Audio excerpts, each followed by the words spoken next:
And Yanis, sitting where you are in Athens, what's your take? Well, let me first answer Carl's question about what governments can actually do. The main task is a proper test and trace regime system. Unfortunately, Boris Johnson and our Prime Minister here during the lockdown made far-fetched promises about, world-beating, superlative testing and tracing systems, and they did not deliver. And that eroded trust in our governments at a time when lives depend on the maintenance of that trust. It's not just a question of money. Greece is broke. Our governments, as you know, are hugely indebted, and they could not put the amount of money into the testing regime that the United Kingdom government did. But the shambles in the United Kingdom with the testing regime proves that it's not just a question of penny pinching, it's a question of where you spend the money. And this obsession with subcontracting to private medical mega firms, the testing system, which has it's called an NHS testing and tracing system, but it does not involve the NHS. All the expertise of the NHS is not part and parcel of this system, and therefore you have complete failure as one company subcontracts to another. That's the answer to Carl. On the question of the economy, allow me to say that I was watching your Chancellor over the last months, and I thought he had a pretty good pandemic until recently. And then he made this derisory speech in which, to please a crowd of Tories, he talked about his sacred duty to balance the books and to end furlough at the end of October, as you all know better than me, and to replace it with a feeble job support scheme.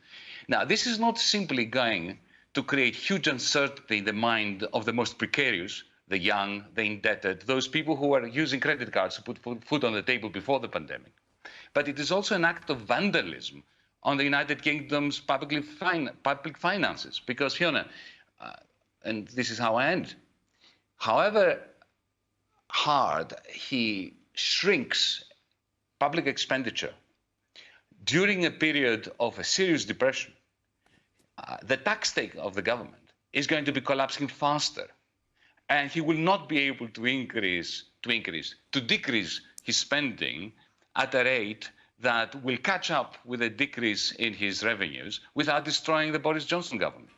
I think Michael and Yanis have got this right. The government strategy, I'm afraid, has been to centralise and to privatise when it should have been to localise. He was asked what the government will do for people in the arts, specifically who can't work. And he talks generally about new job schemes and said they are a fresh and new opportunity for people. Today, the Chancellor denied he meant that people in the arts should retrain. In fact, he said they don't need to retrain. I mean, Yanis, does it come back to providing greater furlough schemes, greater opportunities for people, and particularly in the arts, music, theatre sector?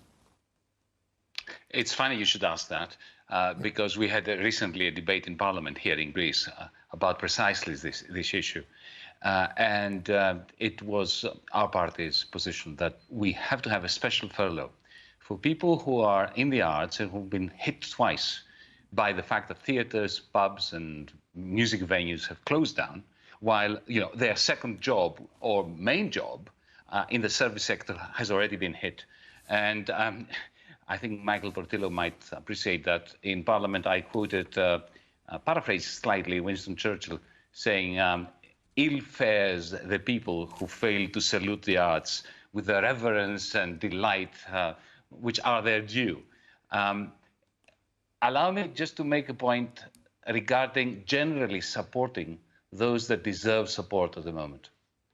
The Bank of England is printing mountain ranges of money, which it hopes to lend to the City of London banks, hopefully so that they pass it on to business, hoping that the business will not buy back their own shares, but they will, invest in good quality jobs.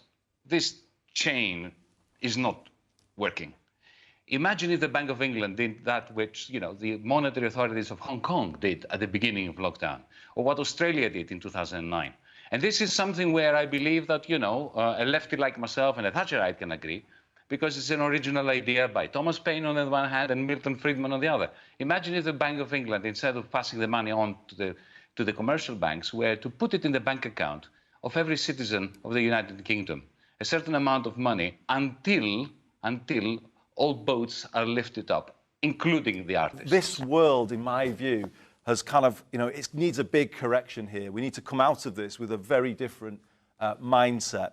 And I just think, it starts, I hope, with the removal of Donald Trump next month. Yanis, do you think he'll get the sympathy vote? Look, I agree with Andy that it is impossible to sympathize with somebody like Donald Trump. But where I disagree is with the premise of the question, if I may.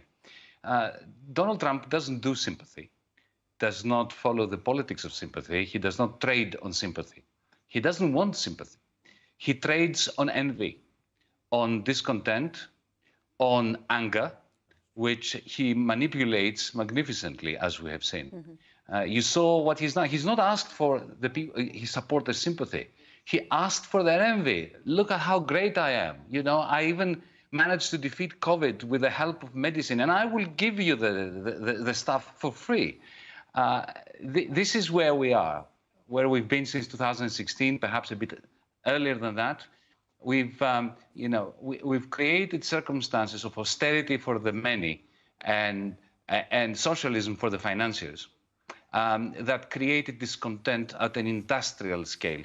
And people like Trump, Bolsonaro, Modi, Le Pen, Salvini, Orban, and so on, trade on this.